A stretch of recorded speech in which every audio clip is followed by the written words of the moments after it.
Manus welcomes MVIL Lorengau. Cash incentives not right, says opposition. And Ryan Pini talks gold and breaking records. This is National MTV News with Neville Choi. Good evening and welcome. This is Saturday's news. Motor Vehicle Insurance Limited's recent move into Manus province is seen as a way to improve internal revenue collection. Over the years, the province has benefited little from vehicle registrations. With MVIL's new office open in Lorengau, vehicles will register in the province, generating revenue for the provincial government. The opening of MVIL's Manus branch has brought urgency for all motor vehicle owners to register their vehicles. MVIL Chief Executive Officer Joe Wemin said from all internal revenue collected from vehicle registration, the province will retain 95%, while 5% will go to MVIL. This is welcoming news for Manus Governor Charlie Benjamin. Sabi ko good to masok this plan by halving new plan at the same time too. Halving province plan plan. With the opening of the Manus branch, MVIL now has presence in all provinces around PNG. This state-owned entity is providing compulsory third-party insurance, registration of vehicles, and issuance of driver's licenses. MVIL Chairman Dr. Ken Nangan said it's important to register vehicles to ensure you are secured from road accidents.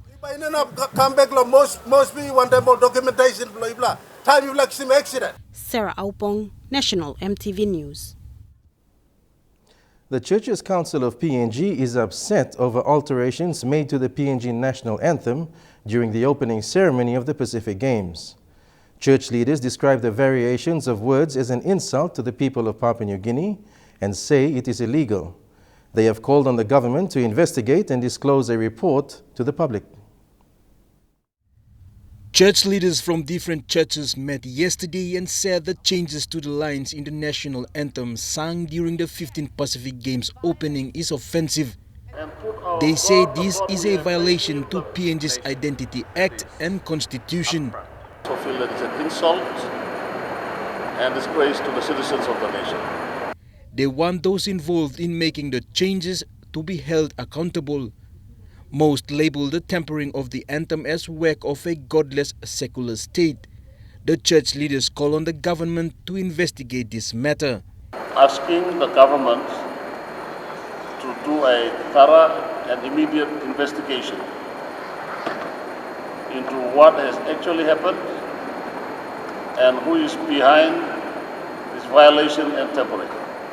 MTV News was not able to get a comment from the Games Organizing Committee. Jack Lapave Jr. National MTV News.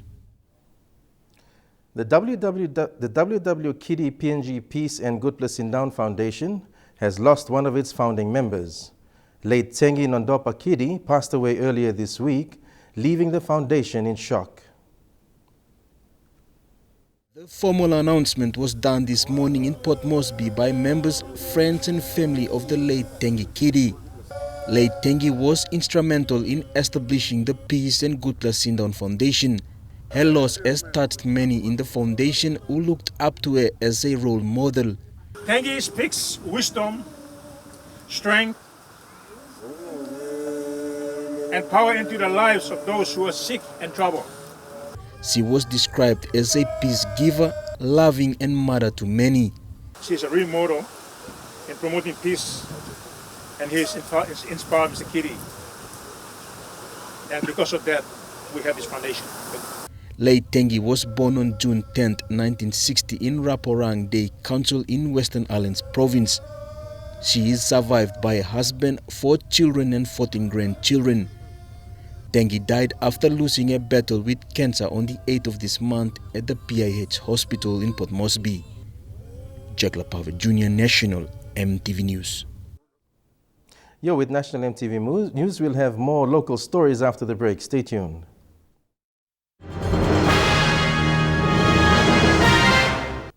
Welcome back to the news. The PNG opposition has raised concerns regarding the government's decision to award cash incentives to PNG medal winners taking part in the Pacific Games. Opposition leader Don Pollier says the money should be focused on developing sports at the elementary level and upgrading sporting facilities throughout the country.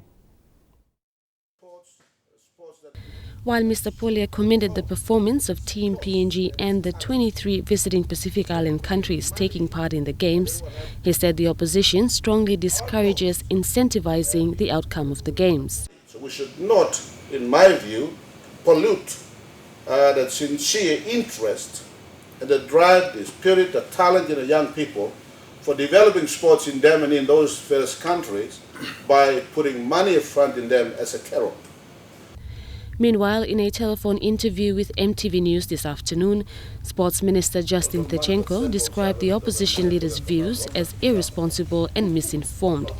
He said the sports incentives awarded to athletes is a worldwide practice and is purposely to assist athletes in enhancing their sporting abilities.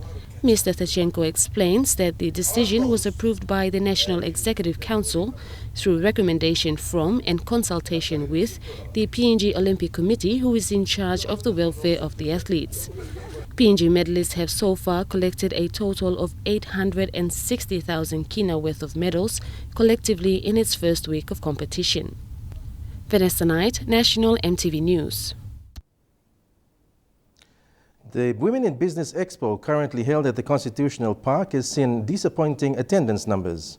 Organizers and participants of the expo are appealing to Port Moresby residents and the public to check out the different products that are on show there. A group from Angarum District in the East Sepik Province travelled to Port Moresby with their baskets, string balloons and artifacts to sell at the Women in Business Expo have not sold a single item. Mipla bain balu slangon mani pla mipla pay mixes na mipla carry more something ikam. Asol mipla no got customers, only no buy man plus something. This has been the situation for many women entrepreneurs at the expo. Ms. Janet Sape, the head of the organizing committee, said that the expo has now been extended. So we will not close on Sunday, but we will close on Wednesday next week. The expo will continue with entertainments like live bands to bring in the crowd. Ms. Sape has appealed to the people of Port Moresby to come in and support the women in business. Adelaide Sirox Curry, National MTV News. PNG women involved in small and micro businesses have an opportunity to be nominated to represent Papua New Guinea in an upcoming APEC meeting in the Philippines. The meeting will be held from the 16th to the 18th of September and will be focused on celebrating how businesswomen are prime movers of inclusive growth. Who are those people? Are they Papua New Guineans? Is she employing a good number of Papua New Guineans? Is there a good balance, gender equality in there between male and female? Is she engaging a lot of people in her community? Those are very important stories that can be told. And opening a home is a big relief for the working class in cities like Port Moresby. Yesterday, an Edaranu staff member was handed the keys to her home at the 7 Mile Kennedy estate. From New Ireland, Genevieve Luke has worked for the company for nearly 5 years now. She says Edaranu's home ownership scheme will come in handy with the high rental rates and living costs in the city.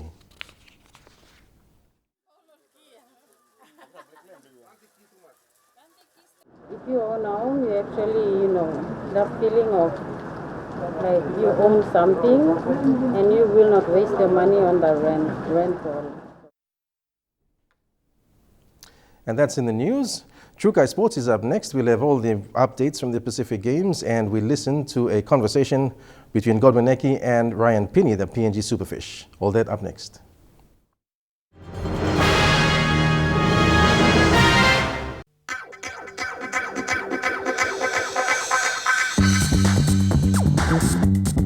Trukai Sports.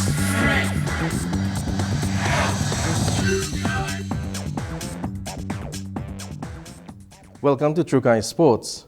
PNG's swim king Ryan Pini continues his winning streak, raking in 7 goals since day one of competition, and in the process, breaking 2 Pacific Games records. MTV's Godwin Eki got an exclusive interview with the Superfish, And he spoke about his gold medal performances and why PNG should be proud.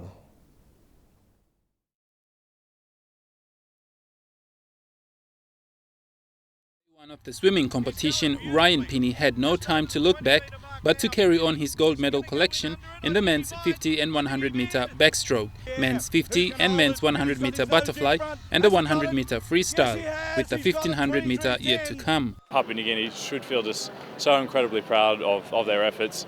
We're smashing it up, and I hope the rest of the week for the other athletes they can really lift and power through, and everyone's behind them no matter what.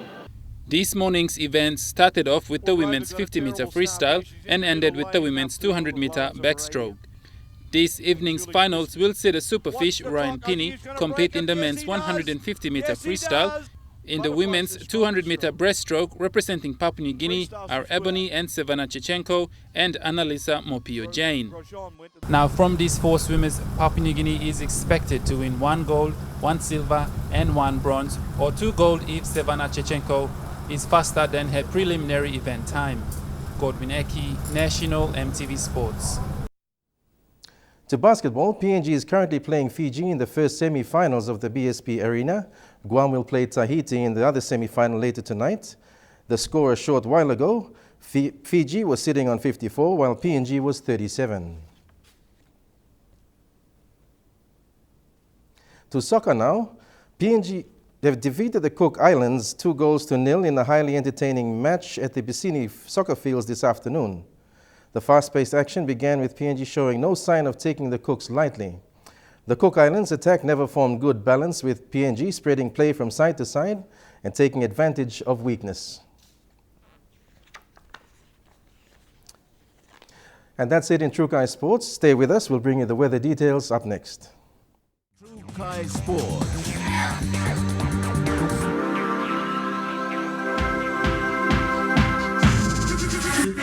True Kai Sports.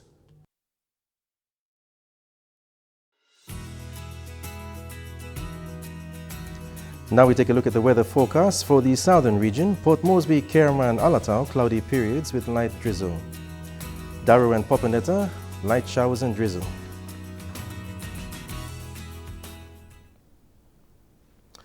And that's it for the news and sports and weather. And we'll take you to Rugby Nines, a spectacular display of skills as PNG defeated Tonga, Solomon Islands and Samoa in day 1 of the Nines. And after this, after the news, we'll take you straight there to the BSP Stadium for our live telecast of the League's 9 match between PNG and Cook Islands. Good night.